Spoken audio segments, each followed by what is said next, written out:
un plaisir de vous retrouver à cet échange que nous souhaitons sur les sujets de la relance des entreprises africaines et notamment ce que feraient les dirigeants des sociétés africaines, des entreprises africaines pour justement traverser la crise de la pandémie Covid-19 et ses conséquences.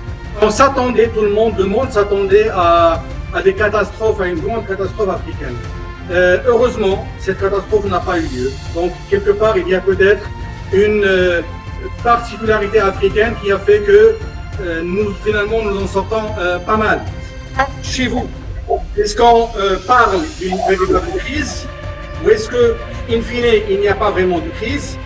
J'ai envie de vous donner la parole un après l'autre et justement, dites-nous comment la situation se présente dans vos pays respectifs. À vous la parole, Monsieur Ori Diallo, de la Guinée. Merci encore une fois, Rahim. Donc, la situation de notre pays n'est pas une situation isolée, dans la mesure où tous les pays se sont sentis envahis et attaqués frappés de plein fouet par cette pandémie. Je vais emprunter l'expression de Emmanuel Macron qui parlait de guerre. On est entré dans une guerre. Il y a un avant et un après Covid. Et un avant Covid, pour moi, correspondrait tout simplement à quelque chose, on va dire, à une vie normale, à quelque chose de ce type-là. Ça veut dire la vie circule, la vie est belle. Et subitement, donc, on passe de ce schéma-là à un autre schéma, on va dire, où on a plus ou moins l'impression que la vie s'arrête et ça devient malheureusement comme ça aussi. Donc aujourd'hui, nous sommes en face d'une situation qui se veut quelque part assez particulière. Pour s'en sortir, pour lancer donc le processus, il fallait avoir un plan de riposte tout de suite, ne pas perdre du temps, parce que dans ce genre de situation, le temps est notre ennemi. Toutes les solutions que vous avez, que vous pouvez imaginer, si vous ne les appliquez pas à temps, ça devient trop tard. Je vais tout de suite vous parler. Il faut réduire les coûts, il faut réduire les charges, il faut réduire les trains de vie, il faut tout de suite se débarrasser de toutes les charges non essentielles pour que quand vous venez voir votre banquier, quand vous venez voir vos fournisseurs en vis-à-vis desquels vous avez des engagements, ce n'est pas votre parole, la rhétorique qui va le convaincre pour ouvrir le coffre ou de reporter vos échéances. C'est la clarté de votre discours, votre programme, votre plan. Il doit être étayé par des faits convaincants. La question, c'est aujourd'hui comment l'environnement des affaires est touché chez vous, en RDC. Ok, oui, tout à fait. Voilà, j'ai eu des petits soucis de connexion. J'étais en train d'expliquer qu'à travers la baisse du commerce extérieur, il y a eu assèchement des réserves internationales de la Banque centrale et cela a eu des effets dans les autres secteurs. Nous avons assisté à une inflation, c'est-à-dire une instabilité monétaire et même à une instabilité financière. Parce qu'en raison de l'assèchement des devises, donc, les importateurs n'ont pas pu avoir des devises à temps et cela a créé un peu une crise, une méfiance vis-à-vis du secteur. Et on a assisté à une ruée au guichet. Tout le monde voulait coûte que coûte retirer ses avoirs et ça nous a quand même perturbé. Et donc, je peux me résumer, la Covid-19 a vraiment frappé durement la République démocratique du Congo. Les entreprises sont en mal de fonctionnement aujourd'hui. D'abord, c'est qu'il y a un souci de financement. Vous savez pourquoi? Parce qu'avec la baisse des revenus à travers le pays, les entreprises ne savaient pas vendre avec des mesures de confinement qui ont limité la mobilité des facteurs de production. Cela a entraîné des conséquences très très néfastes dans les entreprises qui n'ont plus d'autofinancement, mais également qui ne savent pas comment obtenir des financements dans le secteur bancaire. L'industrie avait déjà subi un premier coup de frein au début de la crise, donc déjà en décembre, quand les usines chinoises avaient fermé leurs portes. Et on a ce qui a rendu la situation assez délicate pour un bon nombre d'entreprises. Donc moi je veux partager avec vous une étude qui a été faite par le patronat au Maroc Notre gouvernement il a entrepris des mesures pour atténuer un peu ces répercussions. Donc nous avons assisté dès le début de l'état d'alerte sanitaire à la mise en place d'un fonds qui a plus ou moins aidé les salariés et les entreprises en difficulté. Il y avait une distribution des aides financières en faveur des entreprises démunies et les entreprises dans le secteur informel. L'État a mis en œuvre des mesures exceptionnelles en faveur des employés et des employeurs en leur donnant des aides pendant cette période. L'État opérationnel a mis en place des mesures en faveur des entreprises titulaires du marché public pour les aider à gérer cette période. Sur le plan fiscal, il y avait des reports de déclaration fiscale pour les PME, les reports de contrôles fiscaux, des ATD et un certain nombre d'avantages aussi. Il y avait également des aides juridiques qui ont donné la possibilité en cette période de crise de tenir des réunions de conseil et d'assemblée en utilisant les outils digitaux. Mise en place d'un crédit à taux zéro pour les entrepreneurs. Il y avait plusieurs aides. Donc des aides, on a assisté à la mise en place d'un certain nombre de produits d'amortigène pour les entreprises, RSTPE pour les petites PME et les TPE, canal relance pour le financement du encombrement des grandes entreprises. Donc toutes ces mesures, elles ont été faites par l'État marocain pour justement atténuer un peu l'impact sévère que nous avons vécu pendant cette période. Nous avons effectivement une espèce de phasage dans les problèmes que nous avons rencontrés. Et le premier auquel ont fait face tous les gouvernements et tous les États à travers leurs armes ou leurs démembrements, qui sont généralement les banques centrales et par ricochet les banques commerciales et les banques privées, permettre aux entreprises de ne pas tomber d'un seul coup. Donc là, nous sommes quelque part d'accord sur le fait qu'il y a une très grande fragilité au sein du tissu entrepreneurial africain de façon générale. Cela me fait quelque part comprendre que finalement, nous pensions que nous avions quelque chose comme ça. Nous pensons que nous avions des Ferrari, des entreprises qui marchaient très bien. Et subitement, on se rend compte que ce n'est pas le cas en fin de compte. Et que ce que nous avons in fine, c'est plutôt ça. On va dire des bagnoles qu'on pensait très intouchables, très bolides, très solides, mais qui finalement atteignent leurs limites. En tant que dirigeant, j'allais dire, ça nous met devant une très forte réalité, c'est que nous sommes très loin, si vous voulez, d'être à niveau. Et c'est la raison pour laquelle il me semble que tout dirigeant trouverait aujourd'hui dans le contexte du Covid et du post-Covid des questions à se poser, j'allais dire des questions existentielles, des questions fondamentales pour justement voir jusqu'à quel degré il est capable de s'en sortir. Le dirigeant, à mon avis, aujourd'hui sa situation se présenterait comme ça. Il est quelque part perdu. Il réfléchit. Il se rend compte qu'il n'a finalement pas eu le temps, la capacité de préparer l'entreprise même à des plans B ou des plans C où tout ne marcherait pas. Aujourd'hui, le dirigeant africain serait, à mon avis, devant une forteresse, parce que la question qui va se poser pour chacun parmi nous en tant que patron, c'est quelle route prendre, comment faire se frayer une voie. Aujourd'hui, la question que je voudrais peut-être suite à ce propos d'introduction vous poser, c'est comment se fait-il que tous les dirigeants se retrouvent quelque part aujourd'hui anéantis, affaiblis par cette crise.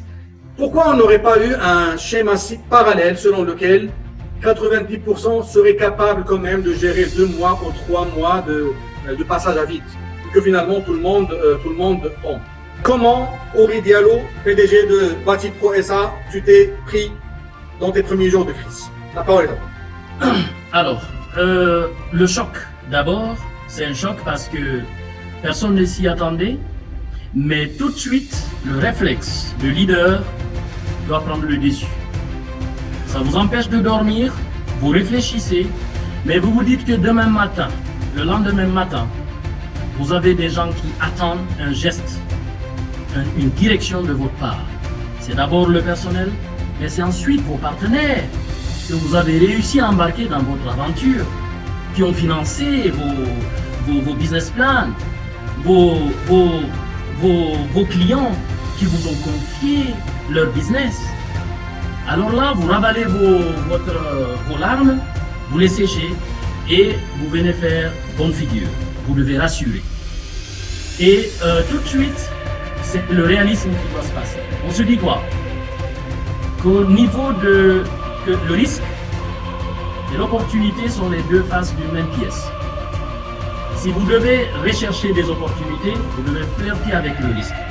Et quand il y a un risque, il y a une opportunité. C'est là où c'est important de regarder devant, de se projeter, de se dire qu'il y a pendant, mais il y aura après Covid. Et c'est là où c'est important. C'est d'avoir une vision à court terme, préparer le post-Covid, mais gérer l'urgence qui vous permettra d'être là-bas. Tu as certainement vu mon sourire à plusieurs reprises parce que j'ai réécoute avec beaucoup de plaisir plusieurs notions, plusieurs sujets que nous avons eu le temps d'évoquer ensemble pendant ton séjour à Casablanca pour le programme certifiant Business Leader de Financité Institute. Je ne serai pas l'occasion sans te demander, est-ce que tu as retrouvé une utilité de ce programme certifiant pendant cette crise? Tu me répondras en toute honnêteté, oui ou non. Absolument, parce que ce qui est très important, au terme de cet atelier, justement, je suis sorti avec deux plans. Un plan de développement personnel et un plan de développement professionnel.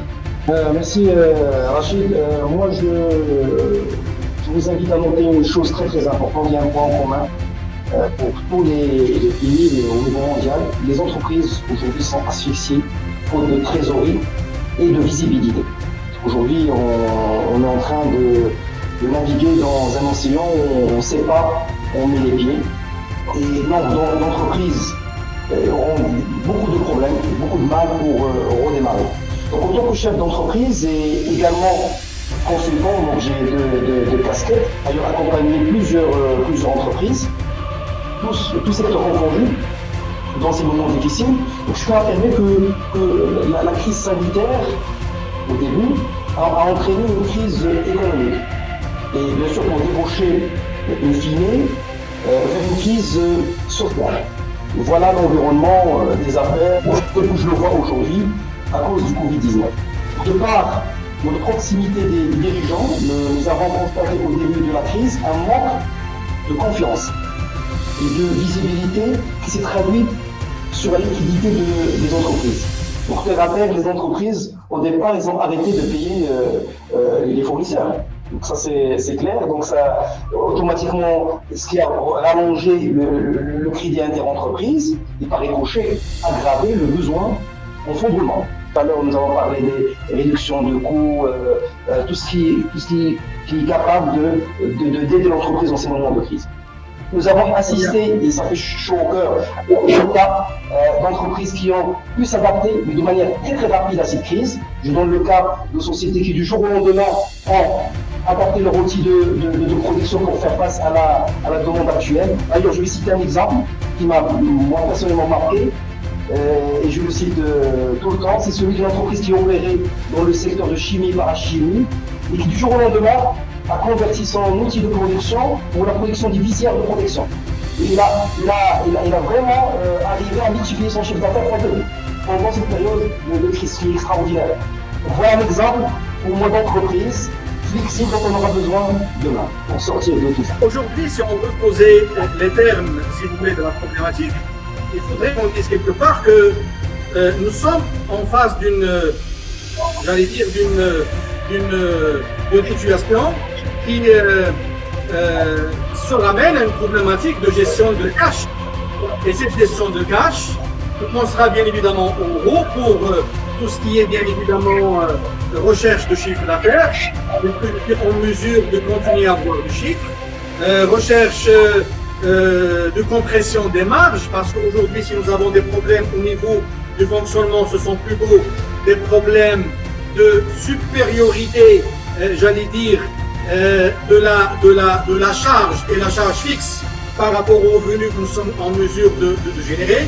Donc nous avons ce type de problématiques qui font que finalement c'est une gestion de compte de produits et charges dont nous avons fait un héritage qui n'était pas au top et qui se retrouve à une situation où on est complètement bouleversé. Maintenant, est-ce qu'on va se baser sur le même compte de produits et charges pour aller de l'avant, ou bien évidemment il va falloir scier et faire de la charcuterie? C'est quelque part la grande question que j'essaie de vous transmettre à travers, j'allais dire, cette question aussi claire que on va dire que facile. Est-ce qu'on va redémarrer de la même façon qu'on l'a été les dernières années, ou est-ce qu'on va plutôt se réinventer? Alors, la réponse n'est pas la même. Je pense que le choix dépendra de chacun, de son contexte, de sa situation. Mais il me semble que redémarrer avec la même façon que nous étions dans le passé reviendrait quelque part à quelque chose comme ça. Hein? La position de l'autruche. Ça veut dire faire semblant que rien ne s'est passé, que finalement ces 3 mois, ce n'était pas une remise en cause fondamentale. A contrario, il se peut que beaucoup de dirigeants parmi nous soient dans une logique qui dit non, il s'agit aujourd'hui de se réinventer. Et c'est la raison pour laquelle, tout à l'heure dans le discours de Henri Diallo, j'ai entendu le terme « c'est la guerre ». On va en guerre et il faudrait qu'on ait une posture, on aborde une posture de guerre. Le fait qu'un groupe de formation puisse tenir ne pouvait dépendre que de sa capacité, bien évidemment, à se réinventer et à se reposer les bonnes questions. C'est un peu ce que nous avons fait au sein de Finocité. Et puis, inviter tout le monde, encore une fois, en Afrique plus qu'ailleurs, les PME, c'est la locomotive du développement. Il faudrait qu'ils soient au niveau des préoccupations des gouvernements, en amont, avant de mettre en place ou de lancer leur stratégie de résilience. Dans la communication que nous avons fait autour de ce webinaire, nous avons dit que l'Afrique n'a rien à apprendre de l'Occident. Ce Covid a fait tomber l'Occident, il n'a pas fait tomber, on va dire, l'Afrique. L'Afrique s'est quand même montrée relativement forte, relativement tenace lorsqu'il s'agit de gérer les pandémies. Pour sauver l'entreprise africaine, voici ma façon de le faire. Merci beaucoup et à la prochaine.